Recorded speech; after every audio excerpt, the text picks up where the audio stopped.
రామ్టాక్కి తిరిగి స్వాగతం. నిన్న P Guru channel one of the most popular channels, ముఖ్యంగా ప్రో బీజేపీ ఛానల్ అనుకోండి, ప్రో హిందూ ఛానల్ అనుకోండి, అది కానీ మోస్ట్ పాపులర్ ఛానల్.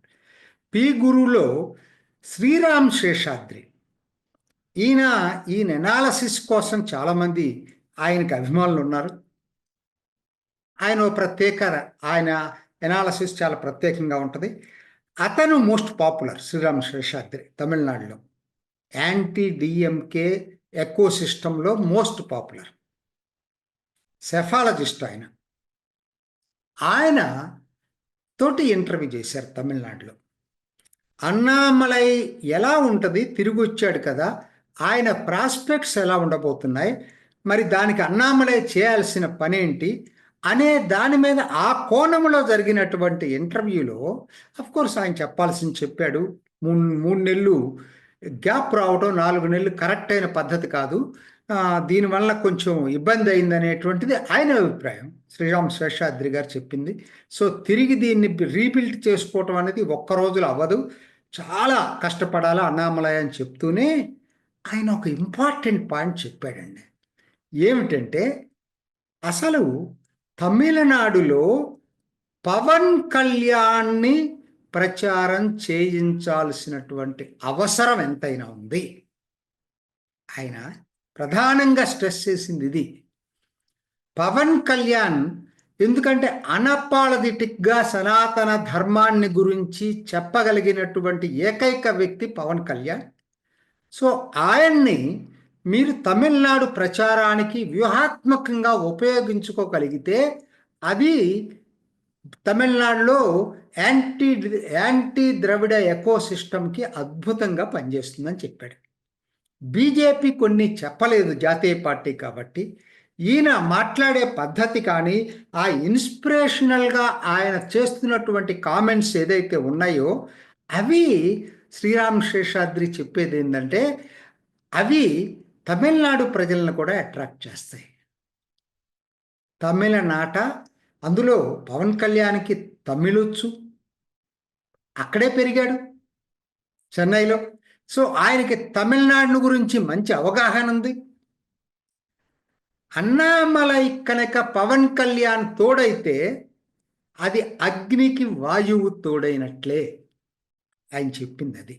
వీళ్ళిద్దరూ కలిసి గనక తమిళనాడులో ప్రచారం మొదలుపెట్టేటట్టయితే తమిళనాట డెఫినెట్గా కూడా బీజేపీకి మంచి ప్రాస్పెక్ట్స్ ఉంటాయి. అయితే ఒక మాట చెప్పాడు ఆయన చెప్తూ, జనసేన ఇక్కడ కూడా పెట్టాలి అన్నాడు తమిళనాడులో.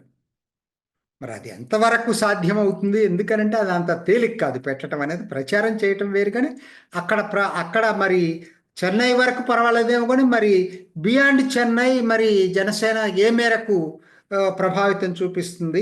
ఒక పార్టీగా ప్రచారం పవన్ కళ్యాణ్ లైక్ చేయొచ్చు, అది వేరే విషయం. పార్టీగా అది it has to be debated further. కాకపోతే ఆయన చెప్పింది ఏంటంటే, అసలు పవన్ కళ్యాణ్ ఎక్కడికి వెళ్ళిపోయాడో అర్థమవుతుంది.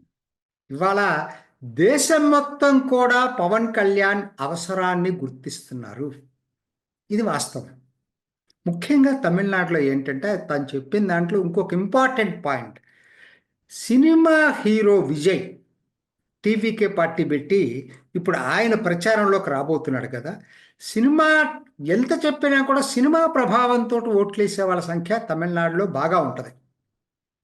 పవన్ కళ్యాణ్ గనక మీరు కరెక్ట్గా గనక ఉపయోగించుకోగలిగేటట్టయితే దానికి కౌంటర్ ప్రాపగాండాగా ఉపయోగపడుతుంది అనేది శ్రీరామ్ శేషాద్రి అభిప్రాయం.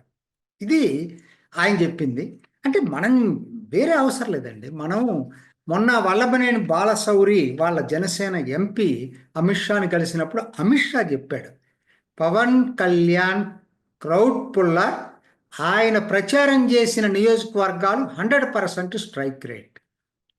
సాక్షాత్తు హోంమంత్రి చెప్పినటువంటి మాటలు ఇవి. నేను ఒక్కటి చెప్తానండి, తమిళనాడు గురించి కూడా ఆయన పరోక్షంగా పోయినసారి ఢిల్లీ ఇంటర్వ్యూలో మాట్లాడిన దాంట్లో బంగ్లాదేశ్లో హిందువులపై జరుగుతున్న దాడుల గురించి చాలా ఆవేదన వ్యక్తం చేశాడు. ఎందుకు దక్షిణాదిలో దీని గురించి పట్టించుకోరు అంటే, అక్కడ అది మనకు సమస్య కాదా, అంశం కాదా? నిజంగా చెప్పాలంటే ఇవాళ ఇంకా తీవ్రంగా అయింది అది. కానీ నిన్న స్వామి చిన్మయానంద కృష్ణదాస్కి కనీసం లాయర్ని ప్రొవైడ్ చేయలేదండి. అంతకుముందు లాయర్గా వచ్చిన అతన్ని కొట్టేశారు. హాస్పిటల్లో ఐసీయూలో ఉన్నాడు ఆయన. కొత్తగా ఏ లాయర్ కూడా ఆయన డిఫెండ్ చేయడానికి రాలేదు. ఆశ్చర్యకరంగా ఉంది. అసలు మీరు మనం కసాబుకు కూడా లాయర్ని ప్రొవైడ్ చేశామే. ఒక ఉగ్రవాదికి ఆయన ఎవరో నిన్న వచ్చి టీవీల్లో ప్రెస్ సెక్రటరీ అట మహమ్మద్ యూనస్కి అన్నీ ఏం చెప్తాడండి ఆయన? షేక్ ముజిబూర్ రెహమాన్ విగ్రహాన్ని ఎందుకు తొలగించారు, పడగొట్టడం ఏంటి, మీరు భావస్వేచ్ఛన గురించి ఏం మాట్లాడతారంటే, అలా కాదు, షేక్ హసీనా చాలా 15 సంవత్సరాల పరిపాలనపై కోపంతో చేశారట. షేక్ హసీనా మీద కోపం ఉంటే బంగ్లాదేశ్ ఫౌండర్ని షేక్ ముజిబూర్ రెహమాన్ తొలగిస్తారా? దీన్ని బట్టి అర్థమవుతుంది వాళ్ళ ఆలోచన ధోరణి ఎంత క్రూరత్వంగా ఉందనేది. ఆయన దేన్ని ఒప్పుకోవట్ల, హిందువులపై దాడులు జరగట్లేదు అంటాడు. ఇది పవన్ కళ్యాణ్ లాంటి వ్యక్తి తమిళనాడులో వెళ్తే తమిళనాడు రాజకీయాలను మారుస్తాడు కూడా. ఎందుకనంటే అనాపాలజెటిక్గా మాట్లాడతాడు కాబట్టి సనాతన ధర్మాన్ని గురించి. ఆయన ఈ బంగ్లాదేశ్ ప్రజలు మానవతా దీంట్లో ఉంటారండి. ప్రజలు, తమిళనాడు ప్రజలు ఇన్నాళ్ళ నుంచి ఆ పెరియార్ ప్రభావం పేరుతోటి డిఎంకే చేసిన నాటకాలు, ద్రవిడ పార్టీలు చేసినటువంటి దానికి ఫుల్ ఎఫెన్సివ్గా ఇంతవరకు ఎవరు ప్రచారం చేయలేదండి. డిఎంకేకి వ్యతిరేకంగా అన్నా డిఎంకే వచ్చినా అన్నా డిఎంకే కూడా అదే పద్ధతిలో అది సైలెంట్. డిఎంకే మాట్లాడినంత తీవ్రంగా మాట్లాడకపోయినా పెరియార్ని ఆరాధ్య దైవంగానే చూశారు వీళ్ళు కూడా. What ever maybe diluted Dravidian party అది. కానీ పవన్ కళ్యాణ్ లాంటి వాడు, శ్రీరామ శేషాద్రి చెప్పింది నాకు కరెక్ట్ అనిపిస్తుంది. అన్నామలైకి పవన్ కళ్యాణ్ తోడైతే అసలు ఓ పెద్ద సామాజిక మార్పు తమిళనాడులో జరిగే అవకాశం ఉంది. నిన్న ఆయన చెప్పింది ఇంకొక చాలా ఇంపార్టెంట్ ఇష్యూ ఏంటంటే, అదే జరిగితే మరి ఆలోచించుకోవాలి. ముందస్తు ఎన్నికలకి స్టాలిన్ వెళ్ళే అవకాశం ఉంది. ఎందుకనంటే అటువైపు హీరో విజయ్ పార్టీ పెట్టాడు. అన్నామలై 4 నెలల తర్వాత మళ్ళీ ఇప్పుడు వచ్చి మళ్ళీ రీగ్రూప్ చేసుకొని మొత్తం కూడా చేసే పరిస్థితిలో ఉన్నాడు. అసలు ప్రతిపక్షాలకి అవకాశం ఇవ్వకుండా ఇప్పుడు అందరూ కలిసి ముందు అసలు డిఎంకే కూటమిలో ఉన్న పార్టీలు ఉంటాయో ఓడతాయో కూడా తెలియదు, కొన్ని బయటికి వెళ్తాయేమో తెలియదు.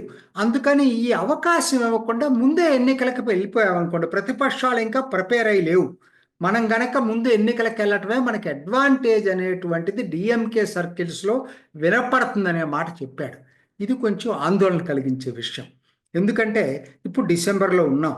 వాళ్ళు మార్చి ఏప్రిల్లో కనుక ముందస్తు ఎన్నికలకు కనుక డిఎంకే కూటమి వెళ్ళేటట్టయితే మాత్రం ఖచ్చితంగా ఈవెన్ అన్నామలై మరి 4 నెలలు లేని గ్యాప్ని పూడ్చుకోగలగాలి. అన్నాడీఎంకే కూడా పరిస్థితి 20% అటు ఇటుగా ఉన్న ఓట్లు వాళ్ళు ఏం చేయబోతున్నారు ఎవరికి తెలియదు. తర్వాత హీరో విజయ్ కూడా ఇంతవరకు మళ్ళా ప్రచారంలోకి రాలేదు. సో దీన్ని అడ్వాంటేజ్గా తీసుకోవాలని డిఎంకే చూస్తుందనే చెప్తున్నాడు.